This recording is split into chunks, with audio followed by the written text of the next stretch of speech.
Assalamualaikum warahmatullahi wabarakatuh. Perkenalkan, nama saya Abu Bakar Hadun. Di sini saya akan memulai presentasi untuk kelompok saya, yaitu kelompok 5 di mata kuliah komunikasi data dan akan membahas tentang bab Ethernet switching. Ini awal presentasinya, slide awalnya. Kemudian untuk anggota kelompoknya masing-masing itu ada terdiri dari 4 orang, termasuk salah satunya saya yang NIM akhirnya adalah 0477. Kemudian ada teman saya di sini, ada Ahmad Fatoni, dia NIM-nya 444. Kemudian ada Ilham Atonika dengan NIM 452 dan ada Abid Abdullah Ghani yang NIM akhirnya adalah 485. Topik yang akan kita bahas nanti di sini itu ada 4 topik yang semuanya sumbernya diambil langsung dari websitenya Netacad sesuai dengan bab yang akan dibahas. Yang pertama ada Ethernet Frame. Untuk topik pertama, nanti akan menjelaskan Ethernet bagaimana sublayer berhubungan dengan frame field. Itu untuk topik pertama. Kemudian untuk yang topik kedua itu akan membahas tentang Ethernet MAC address. Nanti akan menjelaskan alamat MAC Ethernet, alamat MAC Ethernet maksud saya. Kemudian akan membahas the MAC address table. Nanti akan menjelaskan sebuah switch yang membangun tabel alamat MAC dan meneruskan frame. Kemudian untuk topik keempat itu akan membahas switch speed and forwarding method yang menjelaskan forwarding methods dan port settings yang tersedia pada port layer 2 switch. Kurang lebih seperti itu untuk materi yang akan dibahas nanti oleh kelompok saya. Selanjutnya akan dimulai untuk topik pertama yaitu Ethernet frame oleh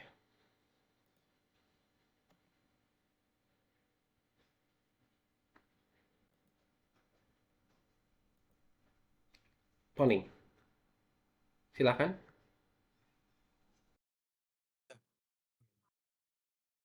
Pertama yaitu Ethernet switch. Apa itu Ethernet switch?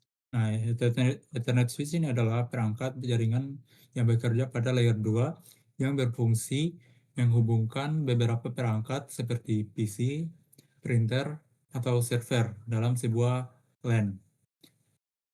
Nah, perangkat switch bekerja berdasarkan MAC address untuk menentukan kemana frame harus dikirim.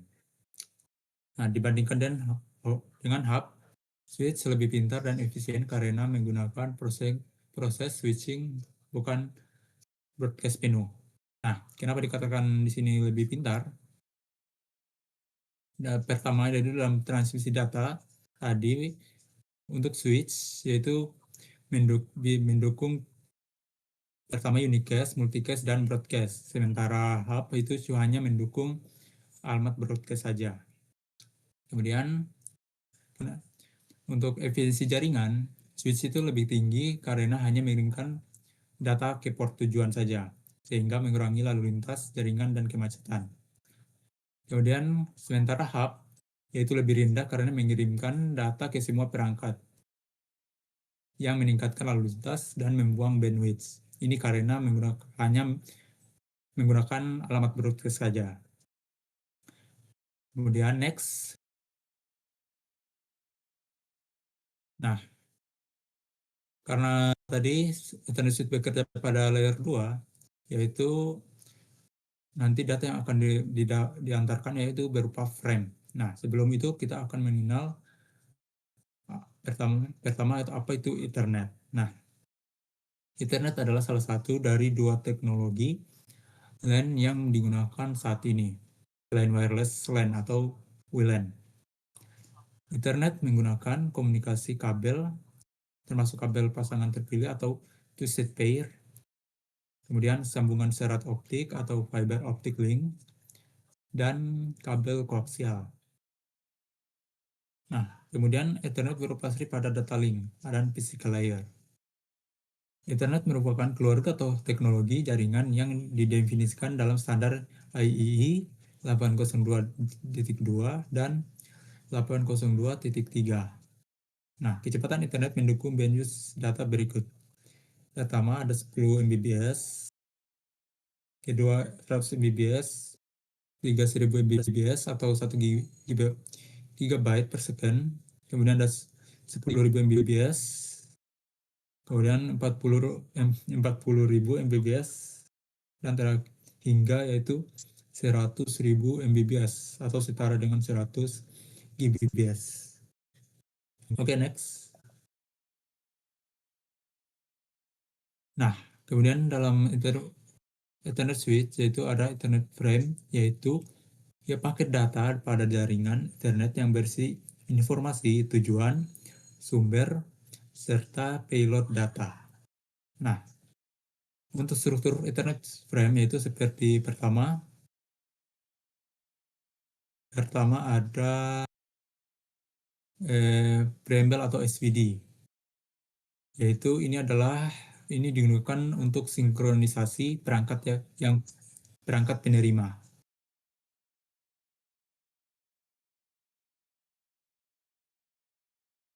Kemudian ada destination MAC address.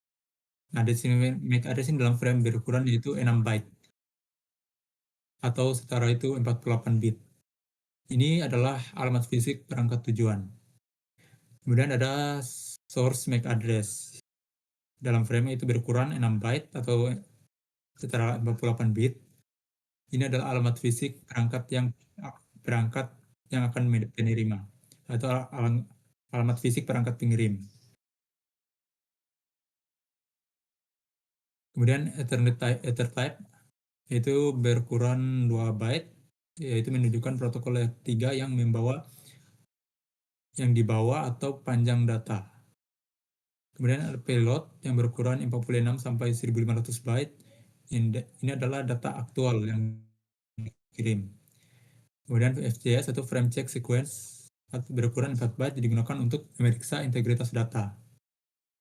Nah, fungsi utama Ethernet frame yaitu mengirim data antar perangkat dalam jaringan LAN. Kedua, memastikan integritas data menggunakan FCS. Kemudian menyediakan identitas tujuan dan sumber. Oke, next. Selesai.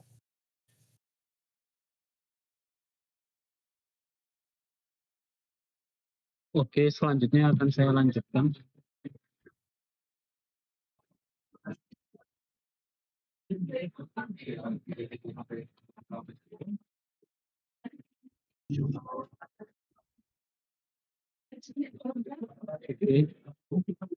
MAC address adalah alamat fisik yang tertanam pada setiap perangkat jaringan, seperti laptop, router, atau switch. MAC address ini bekerja pada layer 2 OSI model dan berfungsi sebagai identitas tetap untuk memastikan sebuah frame Ethernet dikirim ke perangkat yang benar. Setiap perangkat memiliki alamat yang berbeda, sehingga jaringan dapat mengenali dan mengarahkan dengan tepat. MAC address adalah rangkaian berbasis angka heksadesimal yang menjadikan identitas fisik kartu jaringan standar paling umum menggunakan 48 bit, menghasilkan 12 digit heksadesimal yang disahkan oleh tanda titik 2 atau tanda hubung. Atau nanti akan saya panggil singkatnya itu separator. MAC address dipakai hanya untuk komunikasi dalam suatu jaringan lokal, tidak digunakan untuk routing seperti IP address. Oke, selanjutnya.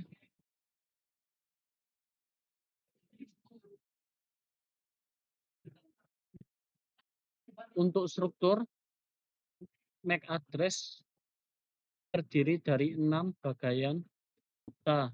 3 okta pertama adalah OUI, yaitu kode yang menunjukkan pabrikan perangkat seperti Intel, Cisco, atau TP-Link.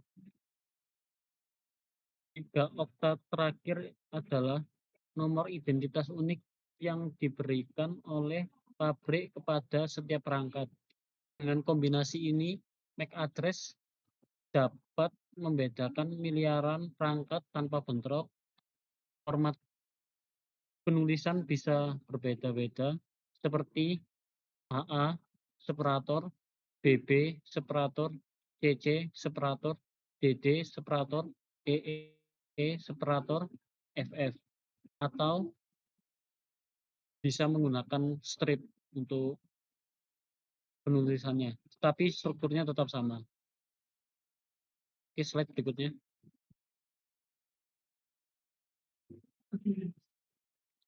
Jadi untuk sifatnya, MAC address memiliki beberapa sifat utama. Pertama, sifatnya unik secara global. Artinya setiap perangkat di seluruh dunia memiliki alamat fisik yang berbeda. Kedua, MAC address ditanam langsung oleh pabrikan ke NIC (Network Interface Card), sehingga sifatnya permanen atau burn-in. Namun pada beberapa sistem operasi, alamat ini diubah sementara melalui teknik spoofing. Kemudian MAC address hanya digunakan komunikasi pada jaringan lokal, tidak melewati router ke jaringan luar. Semua proses identifikasi frame tersebut di layer 2 menggunakan interface seperti yang dijelaskan. Oke.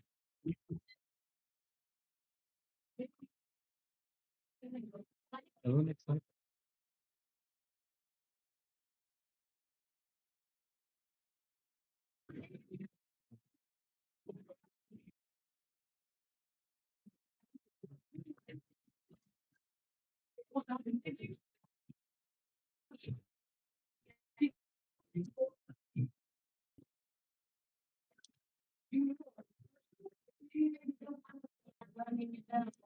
Lalu apakah ini slide-nya sudah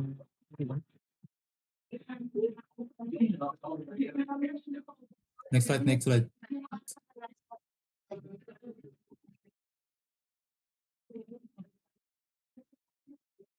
Oke, untuk jenis-jenis MAC address dapat dibedakan dari bit pertama pada alamatnya.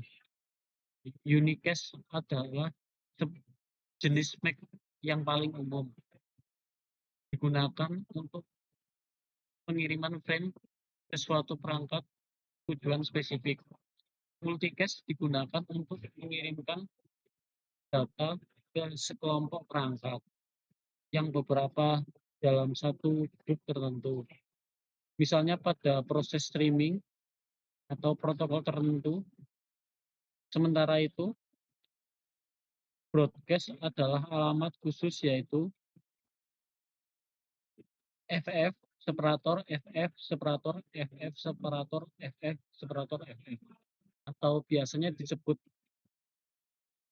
MAC kosong, yang digunakan untuk mengirimkan frame ke seluruh perangkat dalam suatu segmen jaringan. Ketiga jenis ini memastikan mekanisme pengiriman data berjalan secara efisien dan sesuai kebutuhan. Oke, sudah. Berikutnya.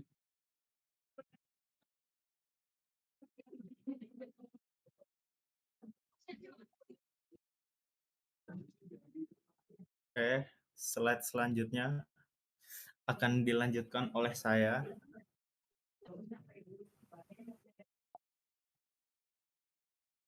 Bentar, jangan nelpon dulu. Nah, selanjutnya, bentar, ini nggak bisa di-split. Saya akan membahas tentang the MAC address table. Ini nyala tak kamera? Oke. Nah, pengertian the MAC address table. Apa sih the MAC address table itu?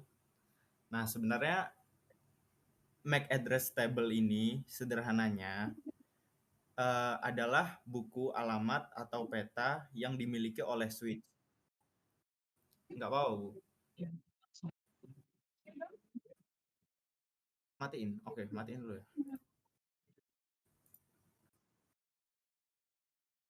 Udah. Oke, lanjut ya. Tadi ada break sebentar. Nah, tabel ini berisi 3 informasi kunci. Yang pertama adalah MAC address, perangkat yang terhubung. Kedua, ada port tempat perangkat itu terhubung. Yang ketiga, secara opsional, VLAN pada switch manage. Nah, fungsi-fungsi dari ketiga ini, fungsi utamanya adalah sebagai peta jalan. Tabel ini memungkinkan switch untuk mengetahui jalur yang paling optimal untuk mengirim data, sehingga data tidak perlu dikirimkan ke semua port, melainkan hanya perlu ke port tujuan yang spesifik. Ini adalah inti dari efisiensi switch. Lanjut, Bu. Slide 2, Bu. Slide 12 maksudnya. Udah, Pak.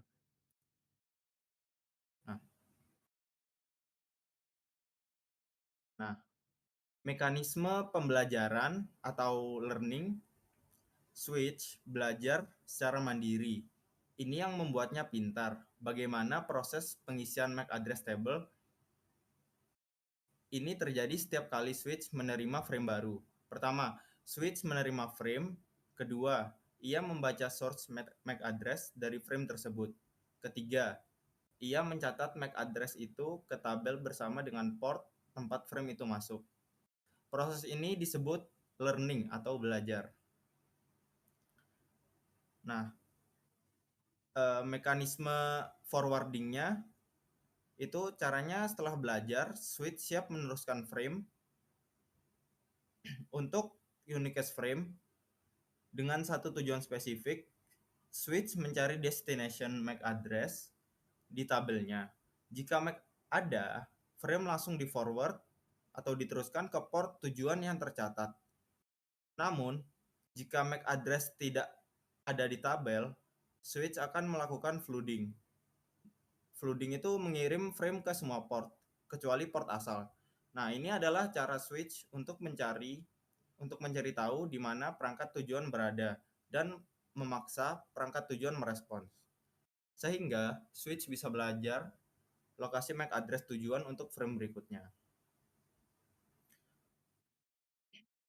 Nah, forwarding, broadcast atau multicast untuk broadcast frame yang ditujukan untuk semua perangkat, switch akan selalu mengirim ke semua port. Sementara untuk multicast frame pada switch dasar biasanya diberlakukan sama seperti broadcast.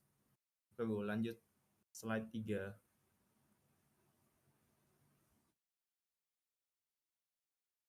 Hah?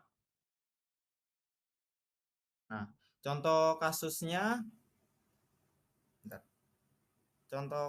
itu mari kita lihat contoh nyatanya. Bayangkan PC A ingin mengirim data ke PC D. Kita asumsikan MAC address table sudah terisi seperti yang terlihat di gambar. Yang MAC 000A ini di port 1 dan MAC 000D di port 4.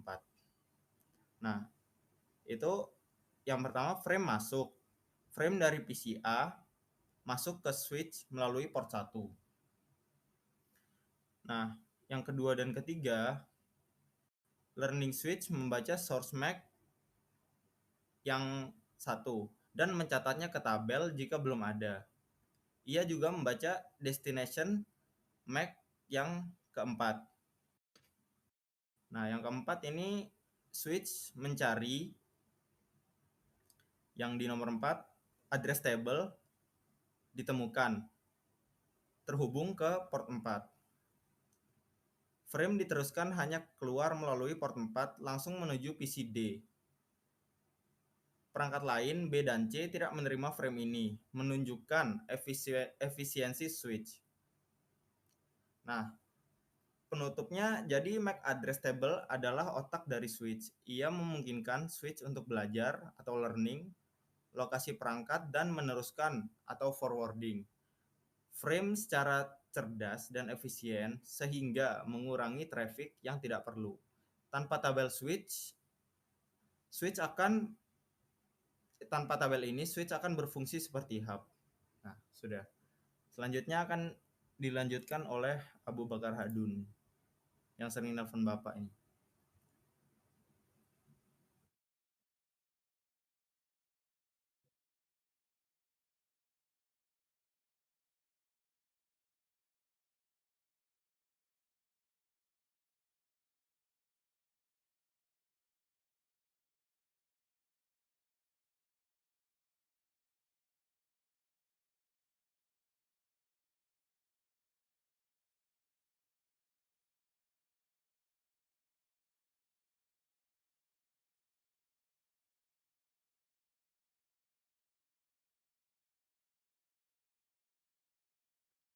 Permisi, saya izin sholat dulu ya, dikarenakan saya belum sholat asar.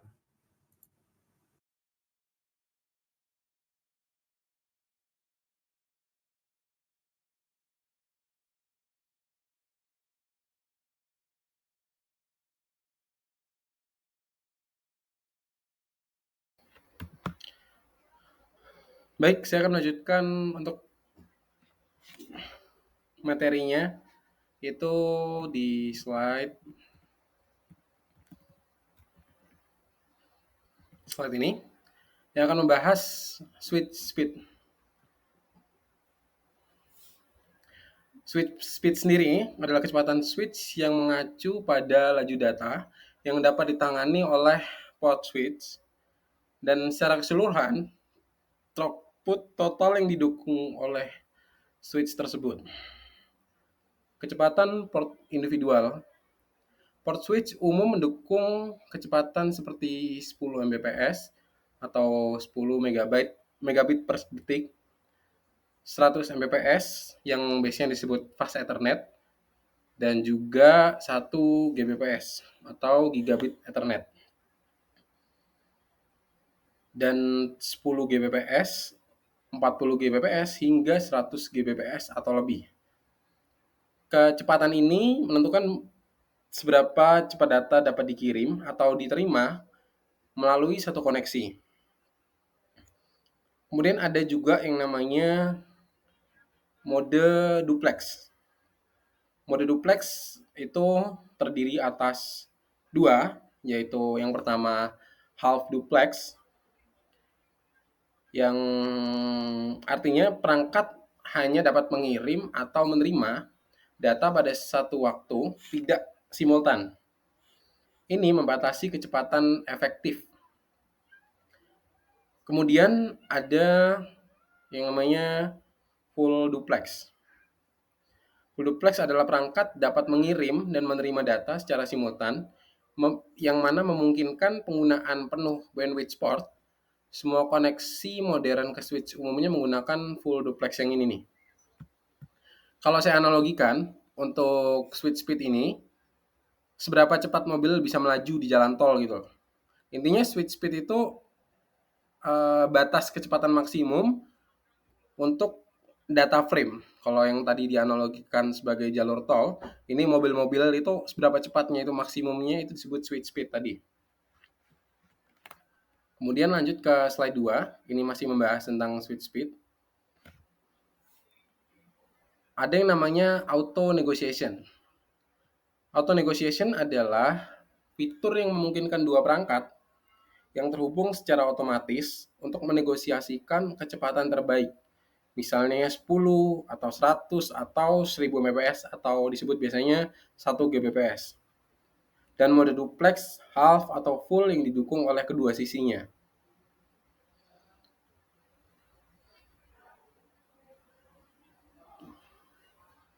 Kalau yang tadi saya buat analogi itu sebagai kecepatan di jalur tol. Baik, untuk yang kedua ini akan membahas namanya forwarding methods. Forwarding method sendiri adalah switch yang menggunakan salah satu dari beberapa metode untuk memutuskan kapan harus mulai untuk meneruskan frame data. Paket layer 2 yang dimaksud ini, itu dari port masuk ke port yang keluar. Pilihan metode ini mempengaruhi latensi, keterlambatan waktu, dan kemampuan switch untuk melakukan pemeriksaan untuk mengidentifikasi adanya kesalahan. Terdapat dua metode utama untuk forwarding method ini. Yang pertama adalah store and forward switching. Yang kedua adalah cut through switching. Seperti yang tadi dibuatkan analogi jalur tol, sekarang ini forwarding method itu analogikan sebagai cara petugas tol untuk memeriksa mobil. Jadi setiap kali mobil masuk tol, petugas harus cek dulu tujuannya apa. Forwarding method ini cara gaya kerja penjaga tol saat mengizinkan mobil lewat. Jadi ada dua metode besar yang tadi saya sudah sebutkan, store and forward, dan dua cut through. Analogi berikut menjelaskan keduanya. Kemudian ada yang namanya cut through switching. Cara kerjanya cukup simpel, yaitu switch mulai meneruskan frame segera setelah alamat MAC tujuan yang berada di awal frame telah dibaca. Tanpa perlu menunggu seluruh frame diterima atau melakukan pemeriksaan kesalahan. Untuk metodenya itu ada beberapa submetode di sini. Submetode cut through-nya yaitu fast forward switching dan fragment free switching. Kemudian pro dan kontra atas hal ini adalah keandalan tinggi hanya frame yang valid yang diteruskan. Jadi tidak semua. Kemudian latensinya yang tinggi karena switch harus menunggu seluruh frame-nya diterima, terutama pada frame-frame yang besar. Dan melakukan pemeriksaan CRC namanya. Kalau tadi analogikan sebagai jalur tol dan ada gaya pemeriksaan di tol, kalau store and forward, kalau yang cut through ini itu tuh seperti tugas tol hanya cek bagian depan mobilnya aja. Pada metode ini petugas tol sangat cepat. Dia hanya melihat beberapa bagiannya aja kayak platnya, terus ditanyain tujuannya mau kemana. Terus begitu tahu mau jalurnya kemana, langsung dibukain pagarnya. Jadi kayak teks cek-ceknya itu nggak terlalu dalam. Jadi nggak ngecek seluruh kondisi mobilnya, itu yang dilakukan cut through switching ini.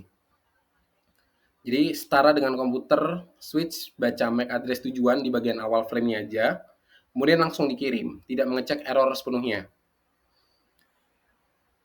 Pro-nya yang tadi sudah disebutkan, latensinya tinggi atau super cepat.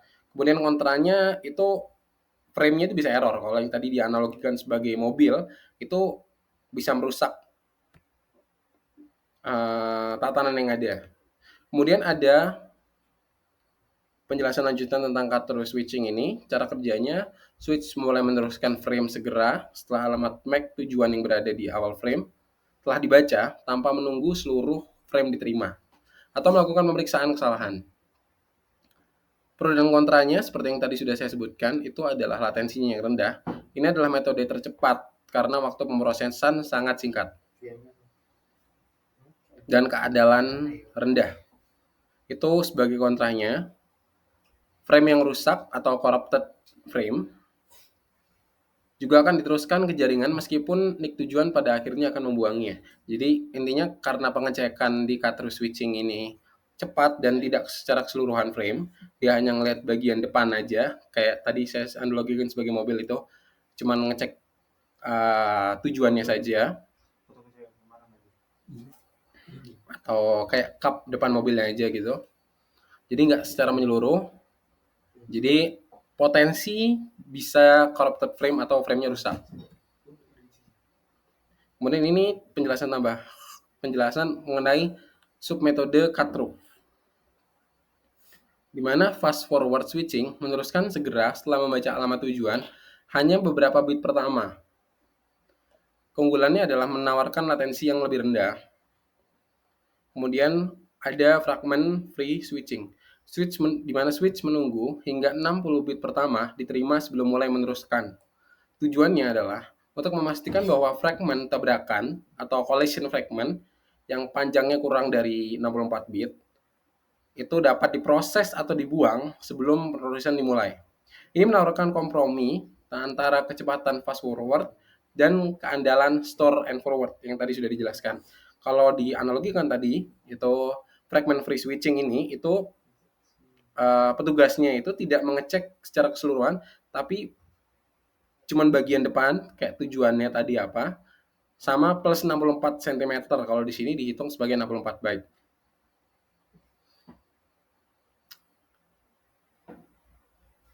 Kenapa memang ada metode seperti ini? Karena memang pada umumnya errornya itu sering terjadi di 64 byte pertama atau yang disebut collision fragment. Hasilnya jadi tentu lebih cepat karena daripada yang aslinya yaitu store and forward, dan lebih aman juga daripada fast and forward, dan tentu lebih balance antara speed dan reliability-nya. Kemudian kurang lebih seperti itu aja pembahasan dari kelompok kita, kelompok 5. Terima kasih. Saya akhiri. Wassalamualaikum warahmatullahi wabarakatuh.